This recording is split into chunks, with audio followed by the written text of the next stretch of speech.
ꯌꯦꯡꯕꯤꯔꯤꯕ ꯄꯨꯝꯅꯃꯛꯄꯨ ꯑꯍꯥꯟꯕꯃꯛꯇꯗ ꯈꯨꯔꯨꯝꯖꯔꯤ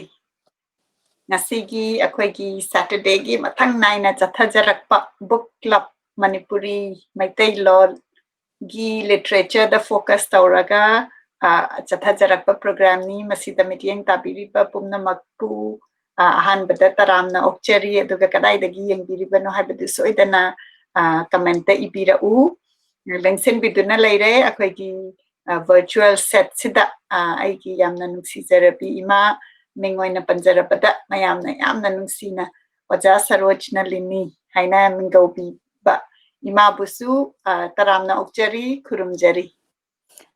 ayahna su punamakpu yangbiriba punamak tabiriba punamak ahlaman lai guru khudingmakpu khubam tara lonajaraga bhakti kachari ngasi akoigi weekend city aigi oinadi amna nungaiba pathaba matam phangba haijaba tare ko akoigi sidana Thanksgiving gi holiday leibana Thursday dagi ai suti phangjare dana Thursday Friday Saturday Sunday adugaina Monday su suti lothoga namit mangani se aidi yam nungaina suti oina lothoga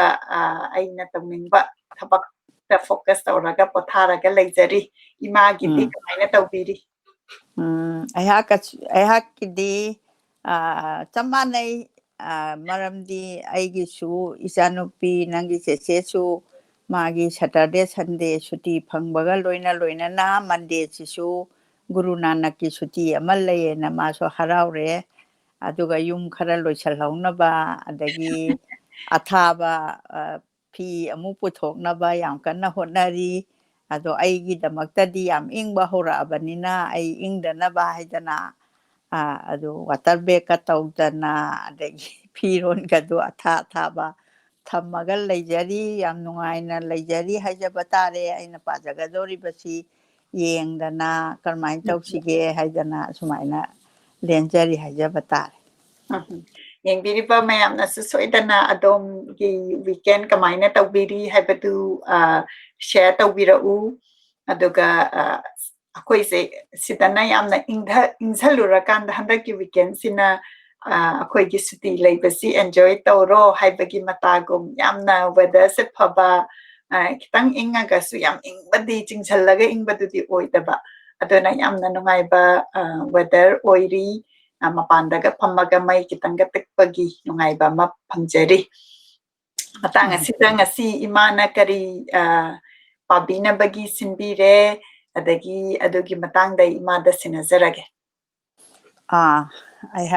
ayhakna handaki hapta si aikoigi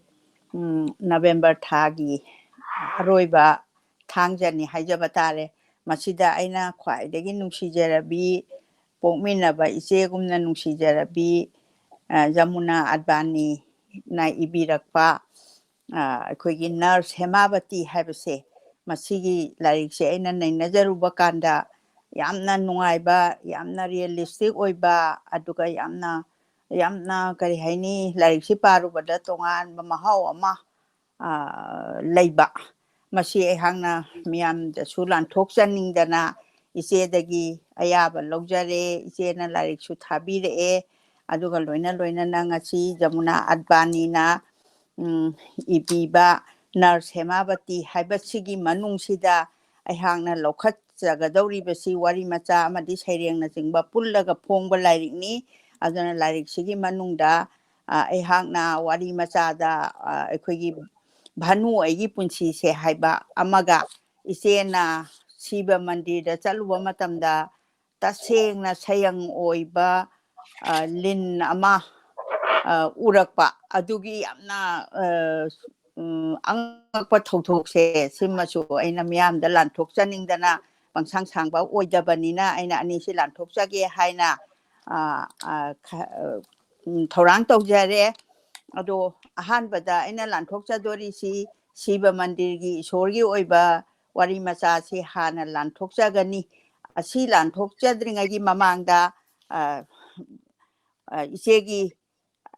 haibadi magi horakpham adai pokpa aduga hujik leiba asina singba magi maramda khajikhtang miyamgi mafamda thamjage ichena thabirakpagi matung inna ai haujarage. Yani nahubira. Maibam Ningol Jamuna Marsagi Tang Kunmathoi Lisingamaga Chamapan Kuntra Mangada Kaisampat Kaisam Lekai Impal da Poki Apok Pagi Mingna Maibam Ibungohal Singha Aduga Apok Pigi Mingna Ketrimeum Ningol Ibemhal Devi Kawi Mahaki Pabung Jiribamda posting Tabadagi Jamuna Angang Oiringaida Jiribamda Chauraki Class 6 Pauba Tamba Matungda Impalda Halaktuna Tampasana Girl High School da 1952 da metric pass Tauki DM College dagi IE Tam Kraba Matungda IE pass Tawasina 1954 da Aduga Delhi University da BSc Nursing pass Tauraga Civil Hospital da Chahi Manga Thabak Taurami.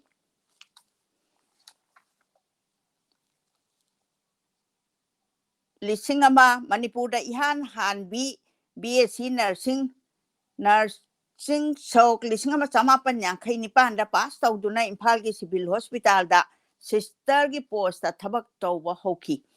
Chahi Manga gi Matungda Thabak tagi resign Tauraga Silong Sohorda Chahi Khara Lenki.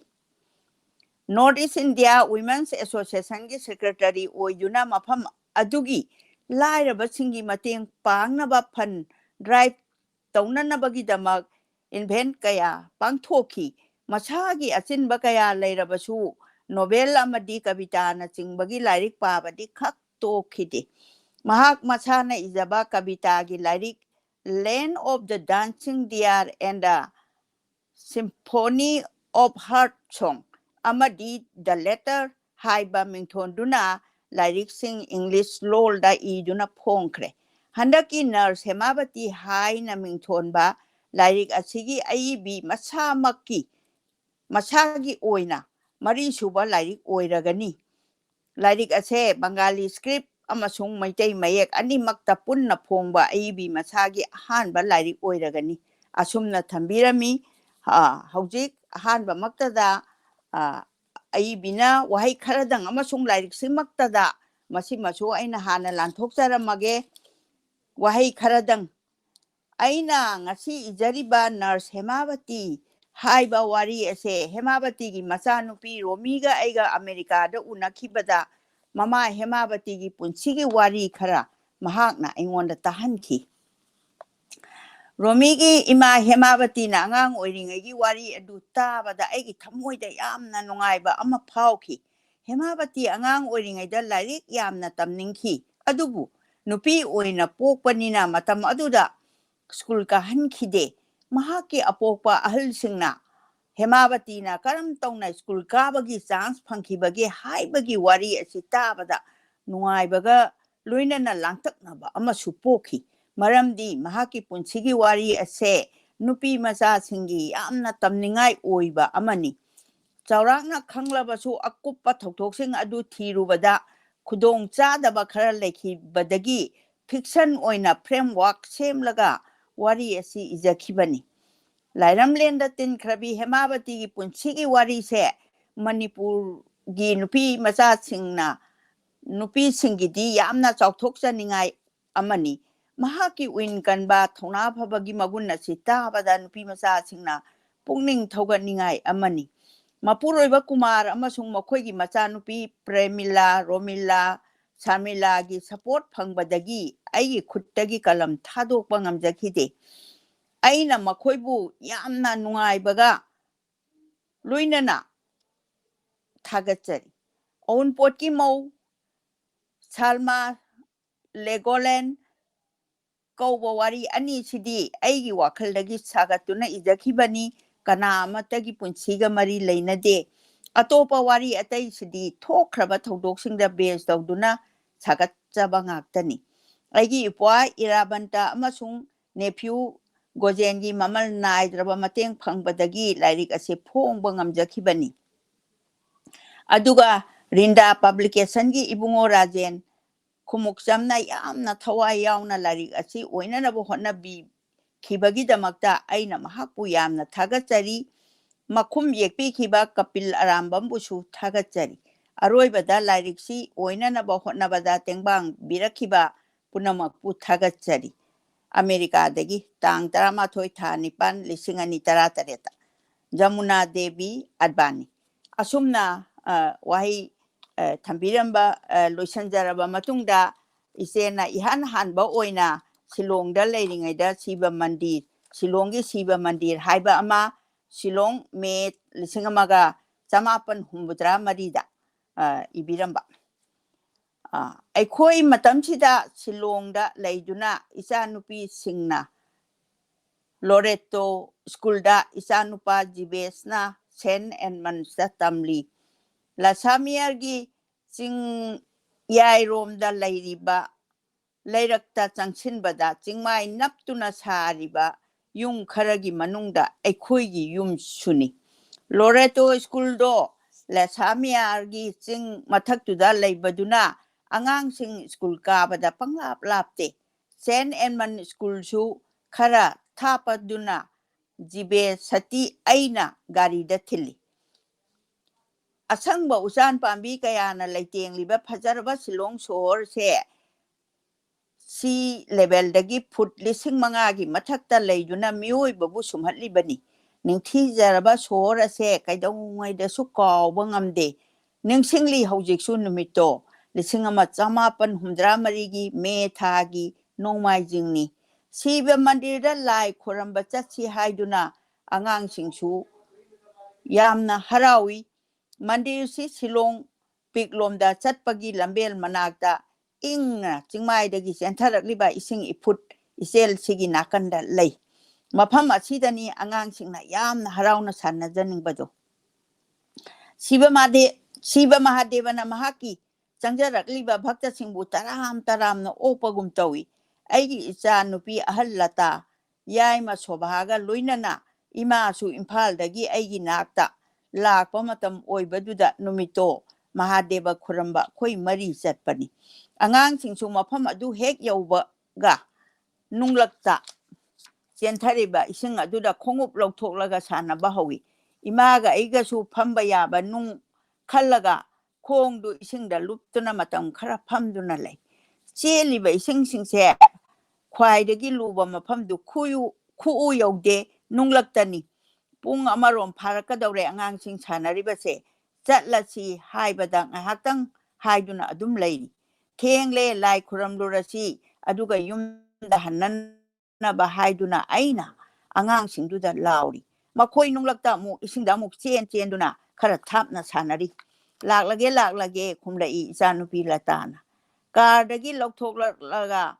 laukthokluraga laida katnanabagidamagta leiga laphoiga khutta paiduna imaga aiga mandir manakta leptuna angangsing lakpa ngai ngahaktang ngalba matungda angangsing su inakta yaurakle Sendal mapanda thamlaga mandir aikhoi changdi Siva Mahadevagi lai su katnanabagidamag changchinduna lepa matamsida angakpa mawong ama uri Siva Mahadevagi murti se matam khudingda magi ngaksamda yetuna makoktang tingthoktuna lin ama Mahadeva bu ngakpagum leibani ngasidi ani suri oiromda su chap manan ba ama leire masibu asabara khangningduna khajiktang nakna leplui lindu haiphet tang makok lenglei madu ubada ai swai lawi tunghanna chatlaga leple khutna imada kauraga hairi ima yengune oi thanglibase lil asengbane ima su ngahak munna yenglaga ngakna khumi huine asengbani ne angangsingdasu thablapna asengba lilni haibadu khanghalle makhoidasu ngakna thokli aduga kari kibagum su tawri aikhoi kuina leithadare prasatu loge khalludare aikhoi marimang mapalomda yamna thuna tholaktuna aikhoigi gari phiet manungda phamle kar thauduna yumda halakpado ai Mahadevagi ngaksamda yetuna leiriba ani suba lin adu ta uduna leikhi ngasi phawba ai ngakli mado siba mahadevagi kari khudam piribano haiduna loijare siba mahadevagi darshan gi damakta isena ibiba wari macha haigadra mathangda ai makha tajaraklage mathangda pajagadoribasi Bhanu eigi punshishe haina mingoba dugumlaba wari macha aduni ai karamna kaugani numit ase January gi tang amani 1980 gi numit ase ayuk ki yamna ngalliba matamni mi ani khak lakhibado Rita mi lakli male mora tharuso ai irujarage Govinda khuramba chatlukige machi hairam laga ai irujafamda changki election tawgadaba numit taruk ni tang watli bani mi kaya su changthok changchin tawduna election gi yamna langliba matam oiribani ayuk asuk ngalliba matam asida mi ani changlakpado samtugi phina makoksu kupsinduna illi mapabu unabalak pani haiduna ichanupi ritana mora thaduna lehawi aidi irujarurage khanduna manungda changchinki makhoi anido phamlamdra male mapasu makhoi bu thintokpa thokhibagum tawi ai ising asaba yalaga irujarage haiduna tawringaida makhol launa tariba se karino mawong amani khanduna ai ngakna chenthoraki thak thak makhol launa thoki aduga dhong launa lepak tatabagum tawki ai yam pakhatna yana kha phawduna mapalumda chenthoki mahakni aigi ipuroibani yana kha dataduna leiribase I chentaribado ai ubada khangle mahak bu hatke laklambani mi anido kana kana leibage mi hatle aina lawki khanghodana matamaduda mayam su chensilaki koluki loina yauraki ai mahaki khutpai duna mihul yengbada khangba ngamki mahaki punchigi aroiba numeni haibadu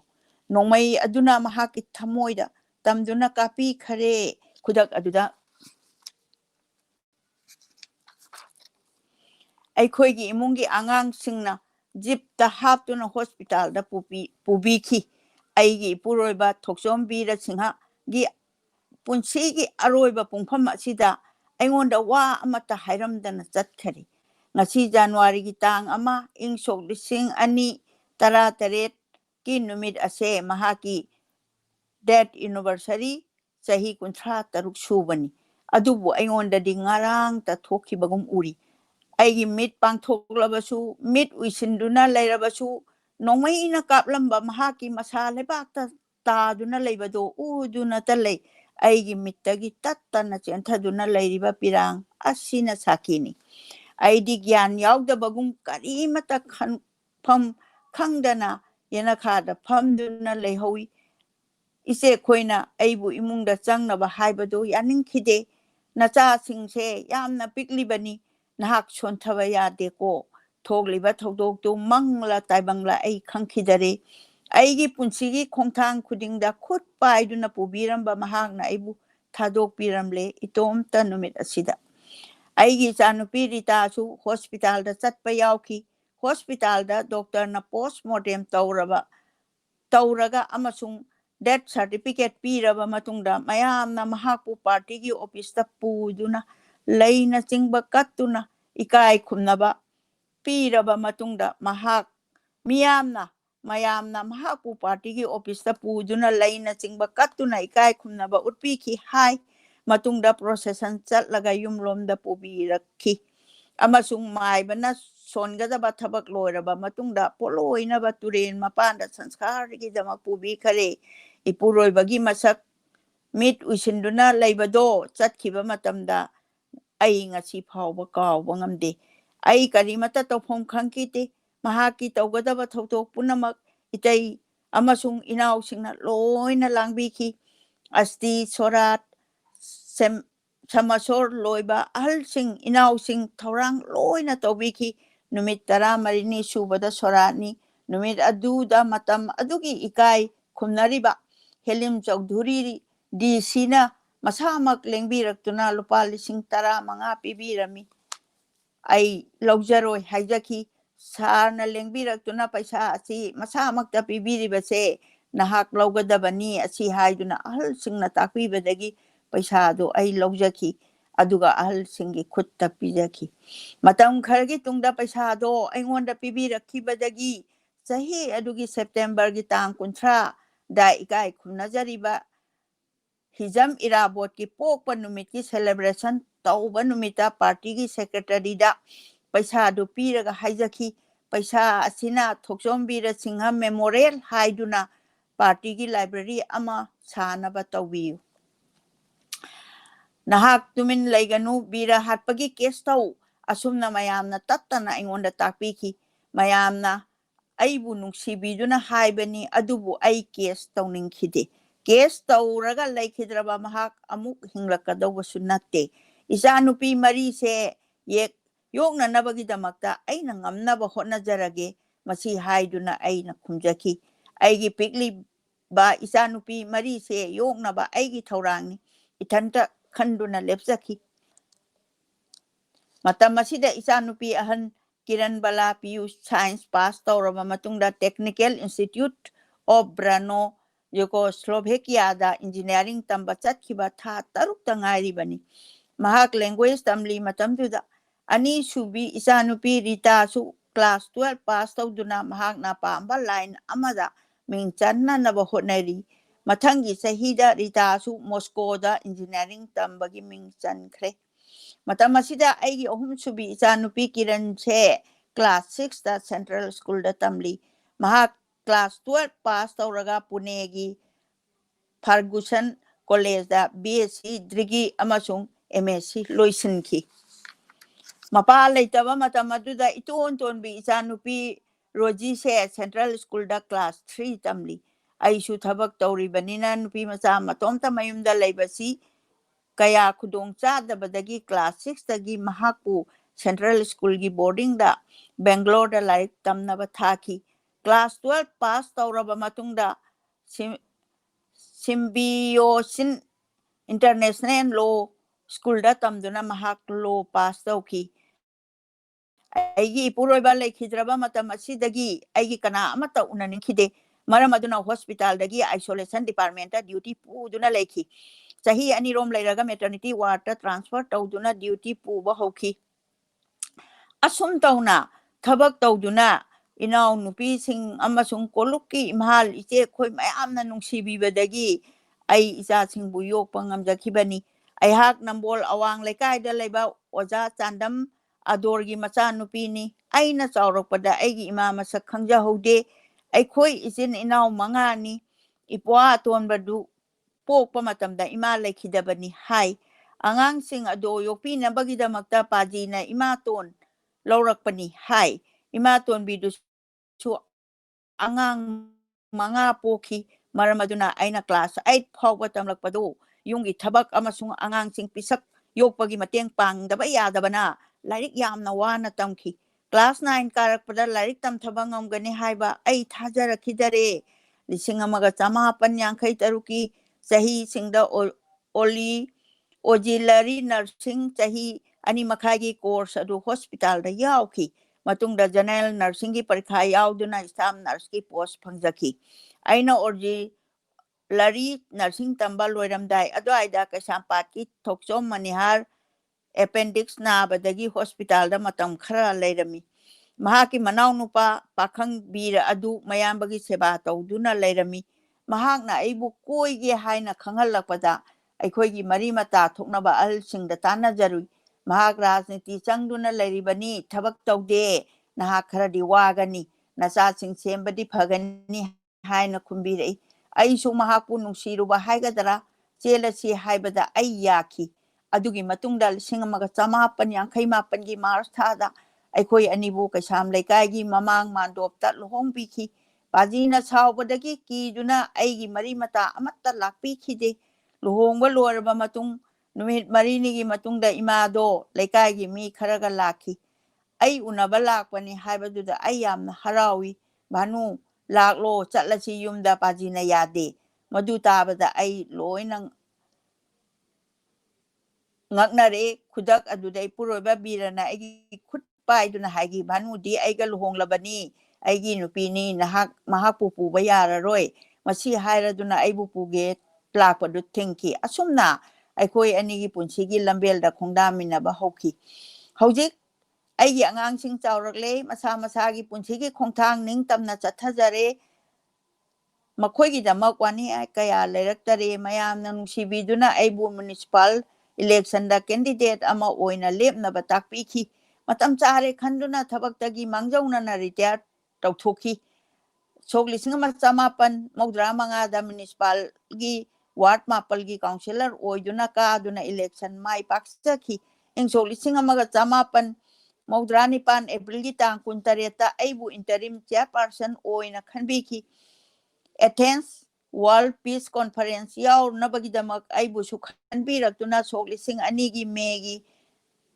tang tara dagina kunmanga Pawba Manipur State Councillor All India Peace and Solidarity Organization gi mihut oina Indian Dr. Singh Peace and Development ki marakta khanbiraktuna yawjarui lising ani amada councillor gi tam loisilaktuna ai retire tawjaki ngasi September gi tang 35 ni lising ani ga 13 ipuroiba biragi mapok numiti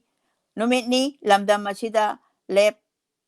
amasung communist sagatuna socialist revolution amagi pandamda manggil thana saruk yakiba longmi senmi nupi satra naharol karmachari miyam punamak yaifanaba andalongi khongjang kaya soktaba naidana hanbal leitana lamjing bikiba miyamna biplabi mingthon pikraba kamaret biragi mapok kumon thoram September gi tang 35 da numit khudingi oina pangthok pani numit asida mahapu nungsibiduna lakpikiba miyoi singna mahaki liba photo aduda lay sukatuna ikai khumnaba utpi thokchombira singha lising ani kuntaruk lising ama chamapan kuntaruk September tang 35 da kasam lekai da poi thokchom selungbana pokpa kaina devi mamana kaina devi mapabungna thokchom selungba Kolkata University gi makha da metric pass tawraga St. Paul's College da ai tongki matam aduda su chhatra singi andolon kaya da lamjingki lan loirakpa matam da naharol chhatra kaya ga loinana hijam irabot ki tung induna laiki mahak jel da su kaya thambiki mahapu communist lengak na pukhatliba saktam yenghana na babatran tawrakhiba communist na pan baleba kaya da yengba chatki mahak lising amaga chamapan humdrani thoigi Manipur State Hood Phangba Ahanba Bidhan Sabha Mikhalda Sagwon Ban Kendra gi MLA oina khanki Imphal gi Municipal Ward number mapan gi Commissioner oina miyamna thengnariba khudong chadaba kaya ko hannanaba hotnaki adubu matamduda Manipuri law official loan oihananaba kaya rak hanna pukhatuna thengnaki ngasi January gi tang amani lising ani ga 13 lising amaga chamapan marfugi January tang amada mahapu unaba lakiba naha aniduna tamthiraba mawongda nongmaina kaptuna ipuroiba thoksombirabu hatpi khibado mipung khudingi thamoi kaihanki thokriba thodo adugi maramda maruk mapangsingna sananingba wari kaya ai ngasi phawba khumjakhide mittagi jenthariba pirang asina ai khonjelbu irak na bagum namthabagum thamli masini Bhanu eigi punshishe asumna yamna realistic ki matang asi paba loijar loisinjar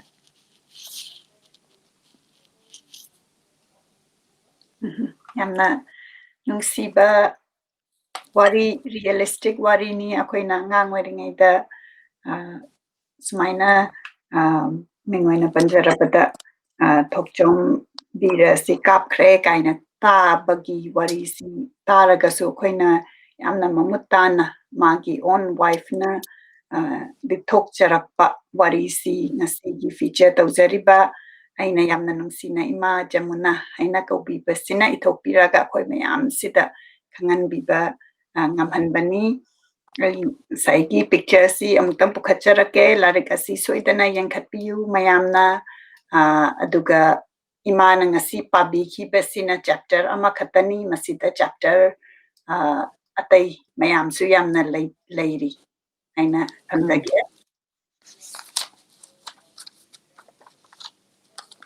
akoigi ngasigi ibidana akoi mayamda ta hanbiba phanghanbiribasi writer asi Jamuna Advani hojik California USA da leibiriba imani imabu khurumjari akoi mayamna larik asi ibira kanda akoi gi knowledge oihoba akoi gi takragasu iraga leirabanina masida changkriba research irakanda authentically kamaina thokibano adagi ngasagi wari sida akoina khangba ngami mapuroiba leikidaba widow amagi perspective da mana case tausira kaina mayamna hairakanda mana case taujaningdre ai icha mari dusu nupi mayam nupi mari si ai pasana yo aga semaga leijarage kaina hairaga mana macha mari si da focus taukiba adagi mi mayam da wari sananindraga su magi nurse ki oibadu daiduda adum focus taurakanda grow taukiba yamna inspiring oiba warini haina ai thamjage aina tajabada ngasagi mana thangthang abirakpada mayam pumnamakna akoigi ngasigi writer feature taujariba ima Jamuna gi tamakta love and like amtang pipirau ai photo se zoom amtang taujarake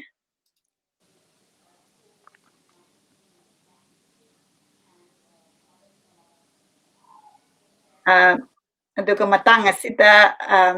aina amtang panja hauge ima Jamuna gi interview se akoi finding the voices na hana su logjakrabani handaki 1 year back da nahonana akoina amuk Maryland da unarakanda tanja phangdana unaraga masigi video sisu akoigi da yankhatpiraga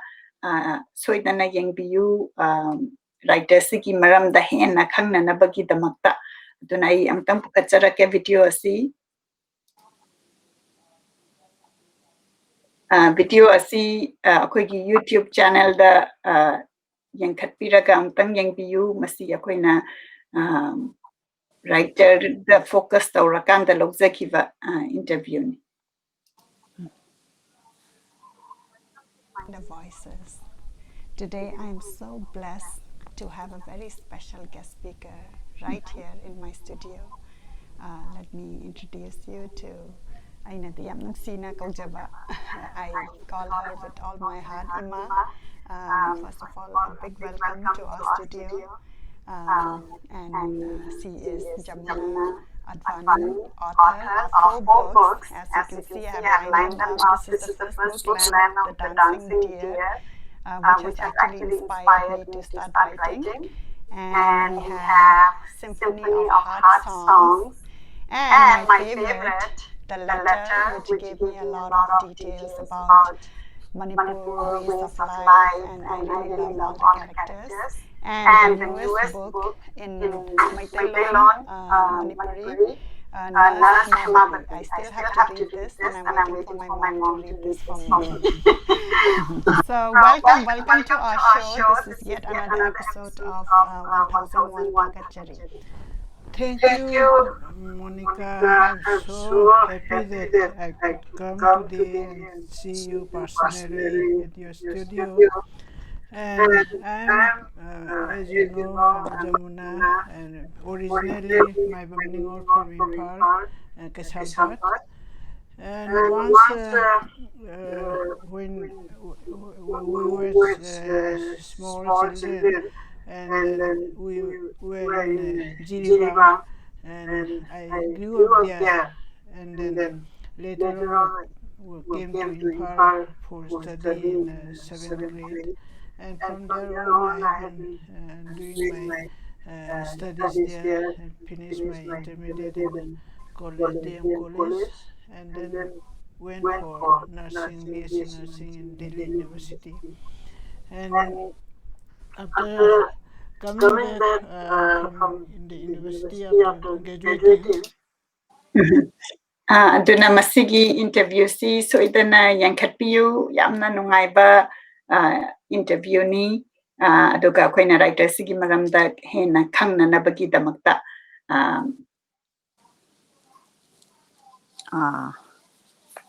dagi ngasai imana aina ngasai gi interview da su uchakre adugu lariksi ngasigi pajari ba larikse masina semabati sina manipuri maitai lol da irakanda ngasai maitai mayeki maitai mayek da su yauraga ibani aduga bengali script su yauraga ibani masi soidana yankhatpiyu aduga aina pabada khuloi da bana imana pabirakanda ngasi taba phangjabasi yamna aigidi laibak phare aduga mathang tarakpa tai chapter mayam sisu soidana yamna paningba ama pokhalli haijabatare aduga atai gi book ahamba da masigina semabati se phongdrengai da atai book si ahumse si ai ngonda to ina maglai aduga aina masigi book si parak kanda ahamba da aina aigi own self writing hoki basu ima jamuna na ibasi tagi inspired tawraga isu writing se maina husaki aina haizage aduga particularly letters aina yamna pabada nungai ki bahai betare kai ginoga ima jamuna gi writing se ayambana akhoi realistic oiba personal oiba wari ngakta ibana akhoi gi haurakpham se hena khanghanba ama oiki aigi damakta doga letter se da akhoi gi manipur gi oina mana magi father gi wari da akhoi manipur gi oinastu mayamna khangnaraba nupi lolakpagi wari adagi mama sina nupi second si chatkhinaba mantra tawbagi adugumbagi yamna nokningbasu oibako humorous oinasu irakpa aduga akoina dasu feel tawba haibetare akoigi thokpa wari se thongna lithokpa adugumbasi thengnajaki aduga ngasigi wari sida yamna akoigi manipur da hujiki nauna hauraiba angangsing nadi thengna daba haibetare aduga akoigi long ade akoigi mamangi da akoi nongmai gapnaba dagi adu kapaga sire kai haibasi yamna toina taba matam duda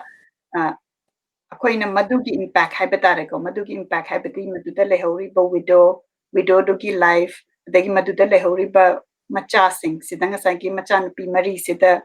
last machasi chahi ahum class 3 katang tamda ngairiba adumana maigi father du leihidra matungda mana hinghoba punsi adugumba mayam du khalhalling asigi wari si pabada dagi ngasagi imana pakibada aina kitang gyanta jahudaba mana luhongba na semabati Bhanu eigi punsi se sidai sida mana magi father sina yadraga luhongi hairisi karigi yagitabana magido matamduda kainoni sengna hairabada akhoi nupi singse yamna punsi se makhan amani haibadi matamduda na khitang amu ole ondrengi mamangi manglam chaki wari dana akhoina luhong basi haina singnaraga chagai jat phaba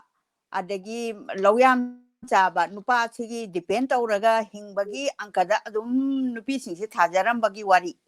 aduna nupi sina magi lamba chadaba man heng wagadaba khotgadaba chara helugadaba adagi phijet pikai selugadaba imung sida macha se thajaningdaba macha se nungai yai phaba aduga magi khuyatu sina lerugadaba che adumain tawdana ngasagi realistic ta leireiba akoigi oja legidraba kaino sida akoigi oja bira sida magi father sina yade na hairi se matamdura ma thabak tawde haiba mamai sentence amani phongdokre ma se thabak tawde aduga politics yaudana kaidodana politician ai se mo success oigragadi yam phaba adu oi hodragadi macha se waruni haibagi damakta kaino oide adugi sumathakta hujiki lairiba akoigi nupi oibagi punsi sida number 1 dana hanba loncha sidana yek sala yam khairamba ada yek salai punba lainaba yade adumana afaba onkhraga su ngasagi masasina hek pamjaruba mi singse mama mapa sina magi sareng su thongba thak su thakba haibse mayam loin pamnaba loinaba head to tail moina haibala ko matam sida madu oigi daba nina ma masa se waru ni haidana yadaba aduga ma masa maksi su yamna hekta mahai tambada phazar imung manung duna loinabak leptana hekta oigi su nataba adugumbagi punsi duni aduda mai phazar sina yadaba nina nupa mayum duda ka sampata hongi hairise magi mayum duda yaraga di nupi mayum da luhonga kanda thinba haiba de hijibot pubana singba mayam formality leibase matam duda ma ka sampata hongi na hairise yadabanina nupi duna di yana chelakpanina khaidongna sesu yadabanina adudi nupa mayum na yaraga di amu aduda hongdana magi yumambagi punsi do hobani adu sigi personnel loina hairaga di adu ayambana kaman da leirami se matam dugi maro kyam lay nupa se ahambada mahi haitringaida maro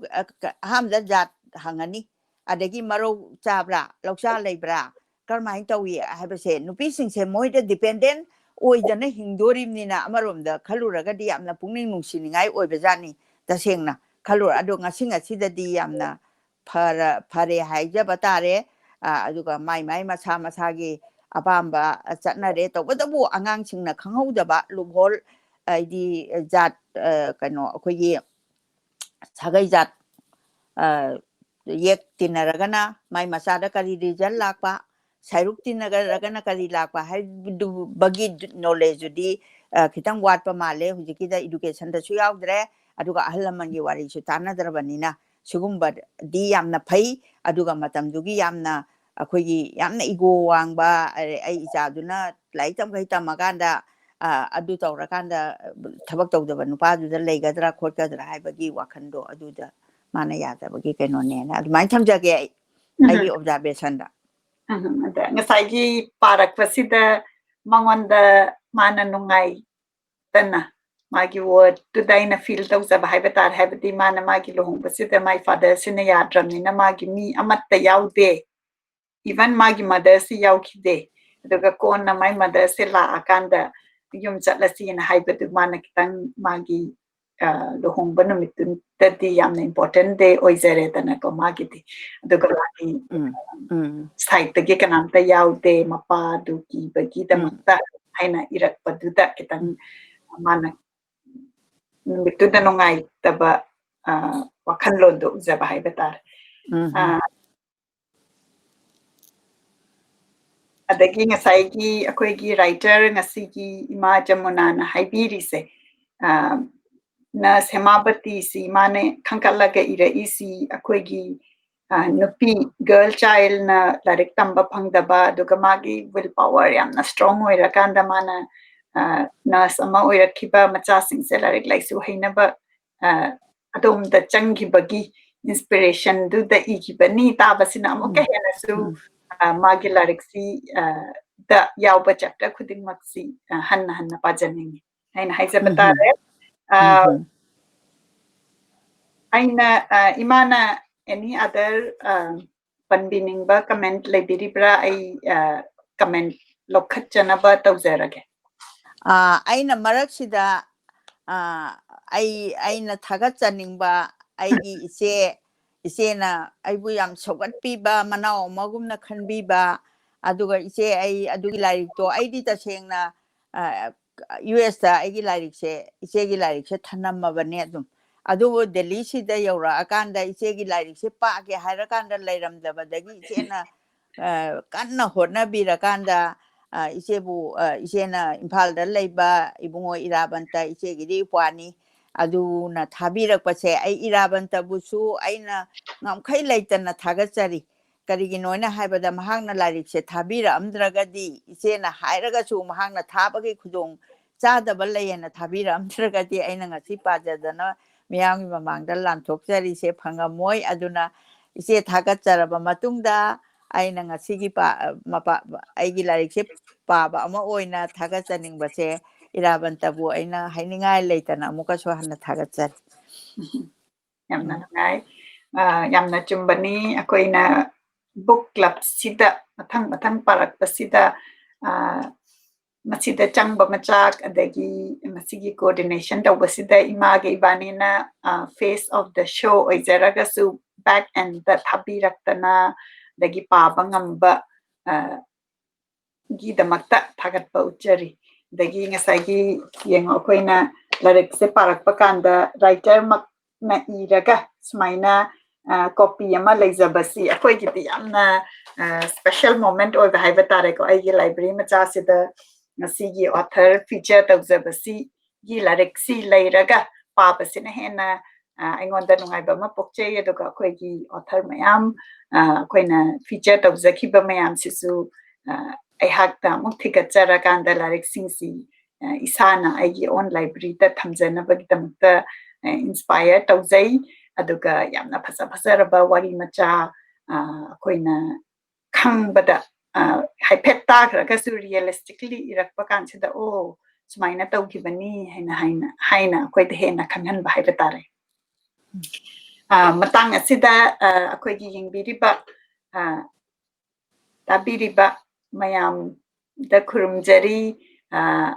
adom gi comment lokhatjage aduga any other comment lairaga su adum ibira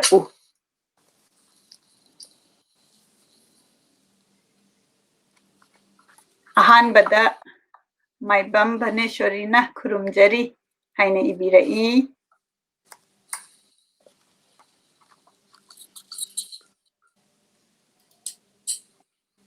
Tegi mathang tabada Rajkumari Ranjana na ibirai Taramna Okchari Iche Mabusu Kurumjari haina ibirai Laitong Bam Gungo Matana ibirai watching from Sega Road Imphal Manipur haina ibirai Toni Taurangbam na ibirai Ojabu Kuina Mang da tek da kaidana ohanbi bagi mapu thagol jai uzabu sukhurum jari aina ibirai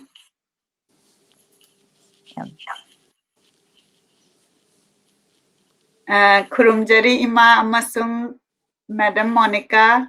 Daren Rajit watching from Bhutan. Aina ibirai. Shashikanta Hidang Mayumna ibirai watching from Sagolban Moirang Lairak Machin Nonne parking dagi. Aina ibirai. Yamna nungai tabada nonne kaina haiba mapamsi. Aina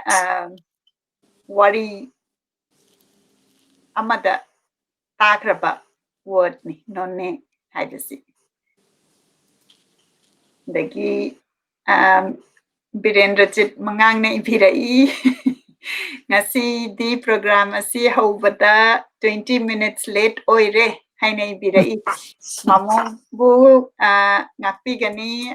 program asi late huzakre ngasi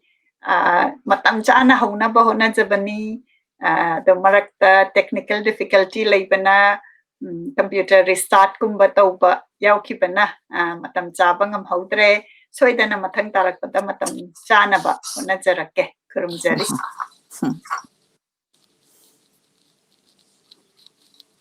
Puspakanta Singna ibirai watching from my home at Sagolbam Wahengbam Laikai haina ibirai yamna nungsi tabada Puspakanta Singh si akoigi people of Manipur da line up tauraga leirabani adomgi wari yamna hujik akoi Manipur gi da changaba conversation about drugs drug addiction adagi drug recovery sigumbagi da khana nainaba du aihak na taramna ngaizeri haijabatare Poda Lairik Yang Bamna Ibirai watching from Uripok Khaidem Laikai Haina Ibirai Daina Sagol Sem Soramna Ibirai, good evening, Mummy, Haina Ibirai. Arif Aribamna Ibirai, Mama Amadi, Cheche Kurumzari. Aduga question Amasu Hambirai. Twin Pokpada last Pokpaduna Ahan Oirisi Karigino. Ima amukta haibirau haina question ama hangbirai. Adudi ay madugi di munna ay arin na hairaga taba singai ay di ahan bagiduna adum ahan oira boiningi yam ahan oiraga so adu knowledge di ngonda leiramdre ari akhangba madam hangaga mo hairage.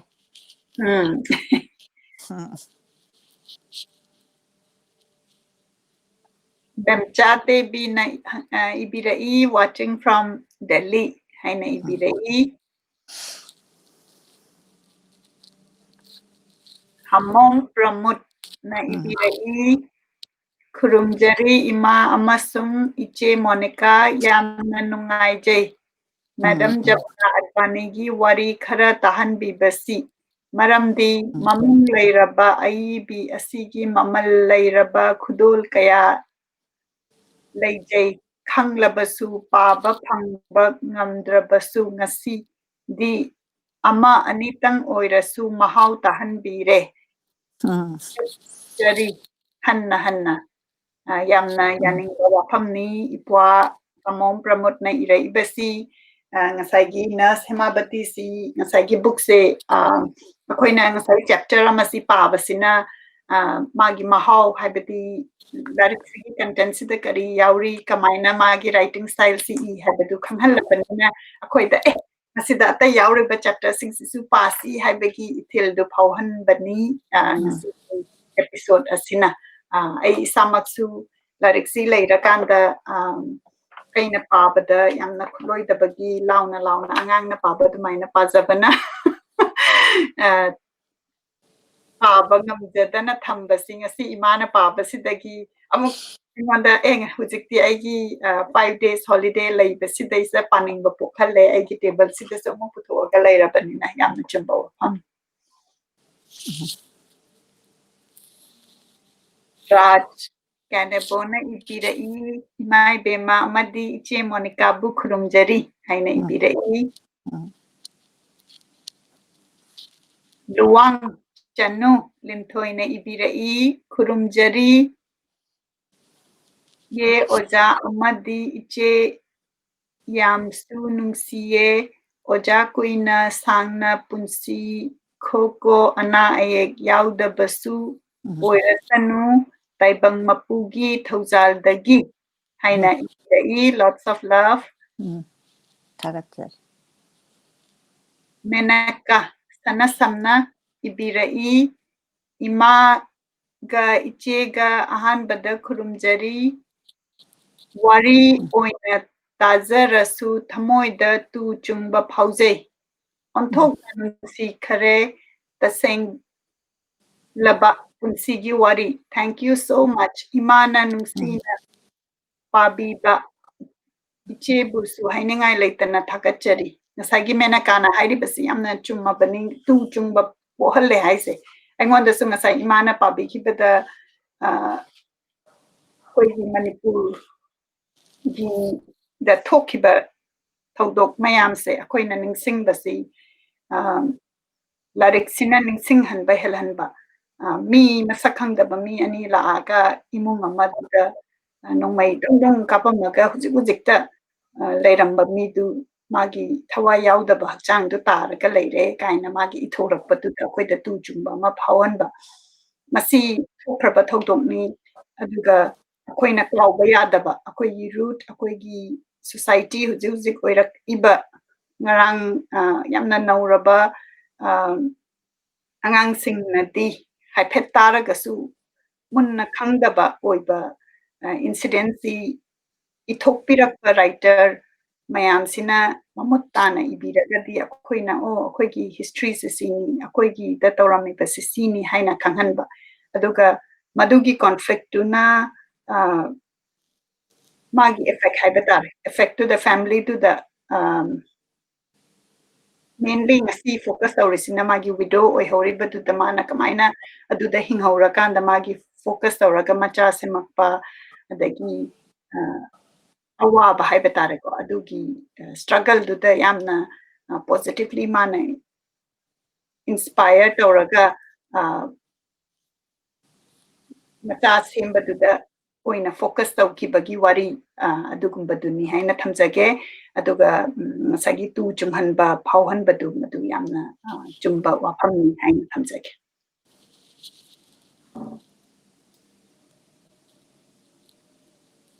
ibemu thangjamna ibirai khurumjari chema amadi janupi monica haina ibirai Ajit Singh Lukramna ibirai Madam Saroj ai hujikta join tawzari Madam bu khurumjari haina ibirai Dr. Ajit ni Lukram.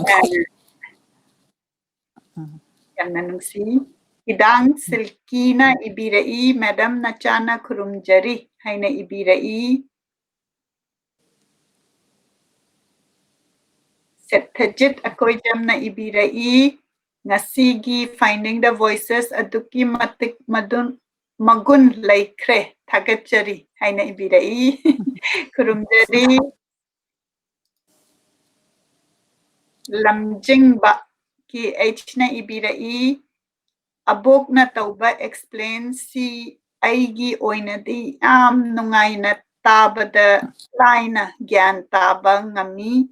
kuina punsi bikho haina wish taujari ma'am Monica pusu thagachari haina ibirai explanation taubasini thagat birai basi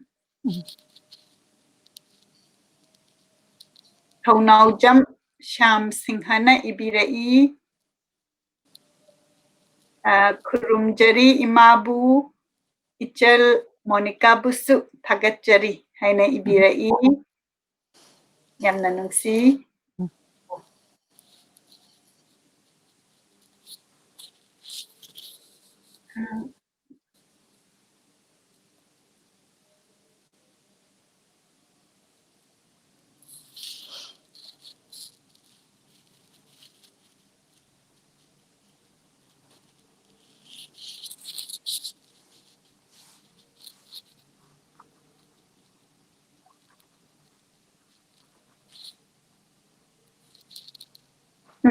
ai makal chathajarake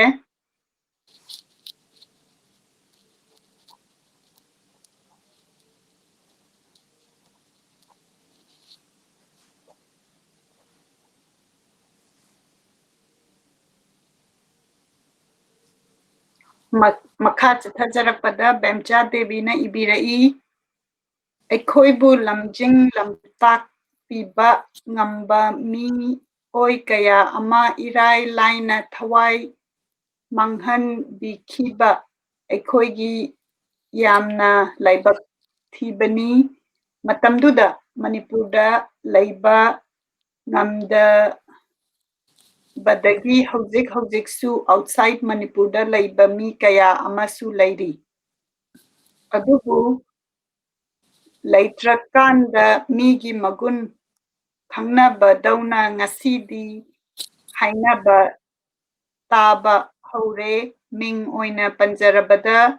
Manipur ꯏꯁꯀꯣꯟꯒꯤ founder member ꯑꯣꯏꯈꯤꯕ ꯗꯥꯃꯣꯗꯣꯔ ꯃꯥꯒꯤ value ꯃꯃꯜ ꯅꯥꯏꯗ꯭ꯔꯕ ꯃꯤꯑꯣꯏ ꯑꯃꯅꯤ ꯍꯥꯏꯅ ꯏꯕꯤꯔꯛꯏ ꯍꯥꯏꯕꯗꯤ ꯑꯩꯈꯣꯏꯒꯤ ꯄꯥꯁꯀꯤ ꯁꯤꯆꯨꯋꯦꯁꯟꯗꯨꯅ ꯃꯤ ꯃꯅꯤꯄꯨꯔꯗ ꯂꯩꯕ ꯉꯝꯗꯅ ꯃꯄꯥꯟꯗ ꯆꯠꯈꯤꯕ ꯃꯤ ꯃꯌꯥꯝꯁꯨ ꯌꯥꯎꯗꯕ ꯅꯠꯇꯦꯅ ꯔꯤꯃꯥꯏꯟ ꯇꯧꯔꯛꯄꯅꯤ ꯑꯗꯨꯒ ꯑꯩꯈꯣꯏꯅ ꯉꯁꯤꯒꯤ ꯏꯟꯁꯤꯗꯦꯟ ꯍꯥꯏꯕꯗꯤ ꯉꯁꯤꯒꯤ ꯋꯥꯔꯤꯁꯤꯅ ꯑꯩꯈꯣꯏꯗ ꯔꯤꯐ꯭ꯂꯦꯛ ꯇꯧꯍꯟꯕ ꯍꯥꯏꯕ ꯇꯥꯔꯦ ꯑꯩꯈꯣꯏꯒꯤ ꯁꯣꯁꯥꯏꯇꯤꯁꯤꯗ ꯀꯅꯥ ꯑꯩꯈꯣꯏꯅ ꯃꯥꯅ ꯂꯩꯈꯤꯗ꯭ꯔꯀꯥꯟꯗ ꯃꯥꯅ ꯇꯧꯔꯝꯃꯤꯗꯣ ꯑꯗꯨꯅꯤ ꯍꯥꯏꯅ ꯑꯩꯈꯣꯏꯗ ꯅꯤꯡꯁꯤꯡꯍꯟꯕ ꯑꯗꯨꯗ ꯏꯁꯀꯣꯟꯒꯤ ꯐꯥꯎꯟꯗꯔ ꯑꯣꯏꯈꯤꯕ ꯗꯥꯃꯣꯗꯣꯔ ꯁꯨ ꯄꯟꯕꯤꯔꯛꯄꯅꯤ ꯍꯥꯏꯅ ꯊꯝꯖꯒꯦ asengwani Maharaj Damodar Swami mahak masase kainoni MSc chemistry aduga research taunabagi damakta mahase adumba California gi Bharat Barsada lairiba mi ahum khaktang khanbada Manipur da pokjakiba adumlaba Maharaj Damodar se research scholar oina akoigi California gi sida mahakse ꯆꯠꯈ꯭ꯔꯀꯥꯟꯗ ꯃꯍꯥꯛꯁꯤꯅ ꯃꯇꯝꯗꯨꯗ ꯑꯩꯅ ꯈꯤꯇꯪ ꯃꯌꯥꯝꯗ ꯊꯝꯖꯅꯤꯡꯉꯤꯁꯤ ꯑꯩꯍꯥꯛꯅ ꯈꯪꯅꯖꯍꯧꯕ ꯑꯗꯨꯒ ꯇꯤꯟꯅꯖꯔꯨꯕ ꯑꯗꯨꯒ ꯃꯇꯝ ꯈꯔ ꯑꯩꯈꯣꯏ ꯏꯁꯀꯣꯟꯗ ꯑꯩꯍꯥꯛꯁꯨ ꯑꯩꯈꯣꯏꯒꯤ ꯁ꯭ꯄꯤꯔꯤꯆꯨꯋꯦꯜ ꯀ꯭ꯂꯥꯁꯁꯦ ꯆꯍꯤ 3ꯒꯨꯝꯕ ꯑꯗꯨꯃꯥꯏꯅ ꯐ꯭ꯔꯥꯏꯗꯦꯒꯤꯁꯦ ꯂꯧꯖꯔꯝꯕ ꯑꯗꯨꯗꯨꯗ ꯁ꯭ꯋꯥꯃꯤꯒ ꯌꯥꯝ ꯅꯛꯅ ꯑꯩꯈꯣꯏ ꯂꯣꯏꯅꯖꯔꯛꯏ matamduda mana mai wari kayali amna nuksigraba wari ni adubu mana California sida mana research tawba chatpa sida research scholar singse class lohan bado ada class lohan basida mana ngangba English sida madugi aduda leiba class ki keno singsina foreign country haiba tare US kumba moi culture akoi India ga su yam thina khenaba aduna mangonda taning daba moidi taning draga di mapandaga su adum thoki bajane adagi khonga ka su kai gungkan da thangal raga ka phamba Manipur dagi haibagi wari natabada moina India macha sing sida su loan gi khena ba kai doba ita tabi daba gumba adu mana kari tawsige angang singse haina khanba matamda mana bedagi wari Krishna gi wari Ramayon gi Mahabharat gi adumain tawdana Kurukshetra gi lanphom ga se lira kanda angang singse loina ma class yawbaga changakhiba adagi di mana iskon da Prabhupada gi manakta ka chatla kanda iskon je Prabhupada na mani mandira ma Manipur da laina bagi dangta honarakpa punama honaraga aroiba magi mikup tu dadi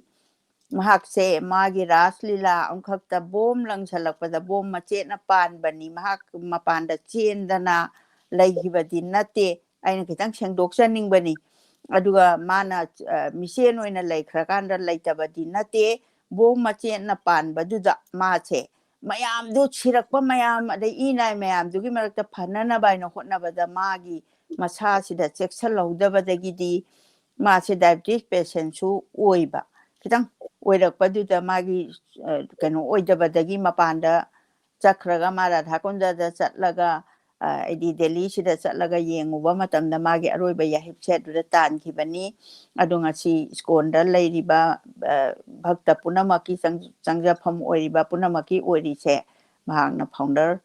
haibati mahangna linkhatpira makanda adumaina ngasi ngandana leirini haibase ai thamjage Makatana lokachage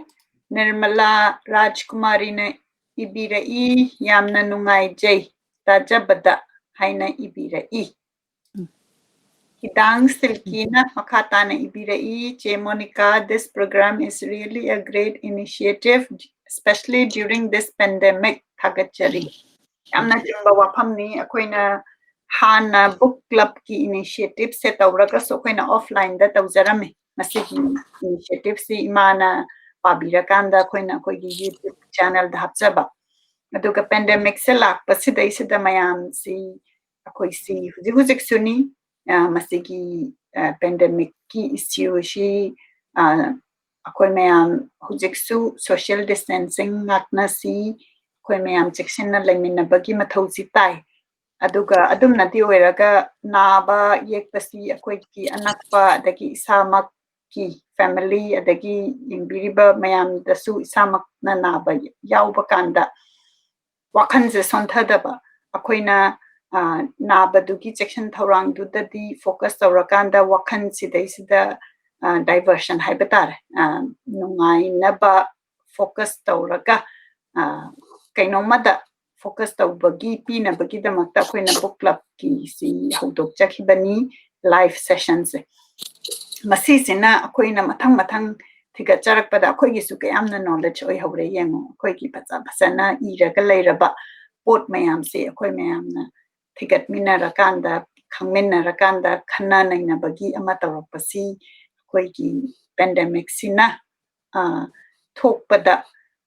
positive vibe haiba taire ko koina masi nungai taba pot ama thok agasu nungai taba sina koina masi gi platform si sema kanda koi mayam si at least once a week unala kanda nungai minna ba mafam ama oi haiba si ai hak nasu ya janingi silki nasu adamaina feel tawbadu share tawbibagi yamna thagachari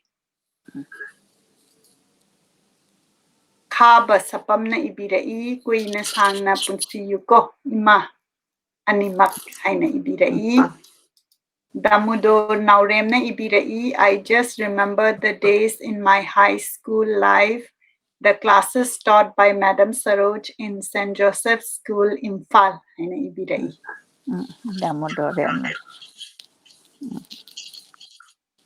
My Bambaneshwarin Devi na ibirai ngasigi warisina aikoigi nupida thauna ama hapli haina ibirai yamna chumba wapamni akoigi literature books sina yamna important oiba akoigi life sida aduna mioibana sauningba awaba adugumba leirakanda saubasina natragana thawai nungai tabasina isada natragana anakpa mida danger oiba pot lomda sizina gadawbugi sarupudi larik ama paikhat pirakanda larik si paraga larik tu the iba yi world the changaga divert tawbado aduduna koida yamna personal growth ta yamna phaba ama oi haina I share tawjage aduga sigumba nupigi oiba da irakpasina apaba duna nupi oiragadi amuka hena ithil nungaiba inspiration pauhan baduni my Bambaneshwari na haibiri basi aduna lairik laiba da paisa pamu biganu isagi personal growth ki investment ni haina khanbiyu aduga lairik si paragadi akoi gi lan soidana oigani akoi gi pukning si chakthokpa oirakani karigino hairaga different life se akoina moigi experience tu larik tu da ithora akanda fiction oirasu fiction se kadai do nomdagi inspire tawbane duna everything reflects from our society haina thamjake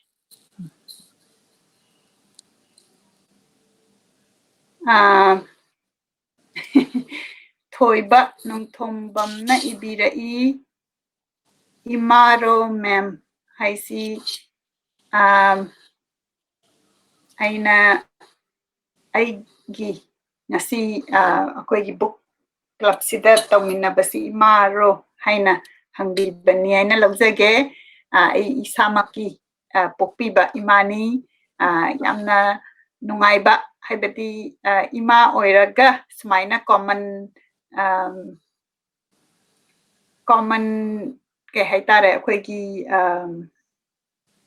nungai minnaba kenose lariki maram sida imana siam pamjaba aina su pamjaba ani si pulla kanda thabak oina tawminarak pasina ima icha oiraga su masigi relation si amna nungai ba relation amani haina ithamjage yaipabi somi yasilia sriniyash na ibirai bobok nene nasuna kurumjari haina ibirai last ki commenta yamna phai sigumba thoram si haina ibirai masigi comment asi lokhatjaraga akoigi ngasigi comment section asi loizare aduga matam asisu pung ama hela abanina koi loisanjana ba hotnajarage imana kari haibiningba last ki oina leibiri mayam mathangi week laktringaida ai hangna myamda thamjaningbache tabiriba yengbiriba punamakna nuksiba comment pibirakpase khuda ki khumbasina amuksu matamse sum changdokhidraina punamakpu ai hangna tawbiman khangba uchari thamoi sengbagidamakta thamoi sengna dum aikoi masen laiminadana sandoktana thamoi sengba sandokminasi thamoi sengaga nungsinaba poraksi aduga aihakna su ngamiba makhai ai pajage haina ning aina khanjari aduga thauna su punamakna su pibiri thagachari loina loina na ngasigi aihakna pilhodaba makha ichegi na semabati sida magi saisida yauriba lairik singsi mamingse amtang jar launa amtang pathok pasina aigi aroiba habadi ngasigi sigi loisan lamgi kaino machak tu oijage ohenbi ihan hambada na semabati adagi aun pot ki mau Bhanu eigi punshishe huju pajakriba Bangkok ki kaungam daba eigi ipwa America da adagi Salma Legoland Tokyo da noma adagi Shillongi siba mandi pajakre adai Munich Olympic 1972 si akogi wari masagi group tani aduka sairengdi pareng ama leire sairengdi 19 saireng leire sisu lei pangsang changdana yamna kano nungai banghaktani anoba lei pareng ama pungsigi khongthang malangi mapau budagi pautak ama numidang waram ipam lamdam ai ita ade asangba manana thalaba upambi miyoibagi thamoise malika aidi chaukthoklabi matamse laman khungani ibe masingi chaksanaba tamningai gi mahausadagi aigi altar lai sonpham America da yausang karamna lengani punchi isorsu kawgali ipok lamda ekhoigi ahalsing nungsiraba lamdamdo asumna saireng sing asisu aigi ise Jamuna na ngasigi lairik sigi manungda yawbase aina pathok pada mu chitha hoba haijaba tare simatanga aina miyamgi mafamda thamjari warobiroi khanjai khoramjari yamna nungaire aduga aihakna pukhachari akhoigi ngasigi feature tawjariba writer aina yamna nungsina ima haina kaujaba ningoina panjarabada Jamuna Advani gi Facebook ki profile ni akhoigi huziki social media gi world sida akhoina connect tauba follow tauba da yamna nungaiba ama oiraba Facebook ki channel da adom na ngasigi wari asi nungaiba phawbiragadi soidana comment taubiyu writer da feedback taubiyu khoi masen aiba da akhoigi communication channel se hangdokpagi si taunabagi namakta share tawjabani masi hairaga ngasigi program asi loisenjarage mathangi Saturday da soidana anauba wari anauba saireng anauba akhoigi writer mayam feature tawraga mathang tana amuk chathajarakani tekta kaidana mayam social distancing maintain tawraga hujik su chiksanna leibiyu hairaga ngasigi program asi loisenjarage khurumjari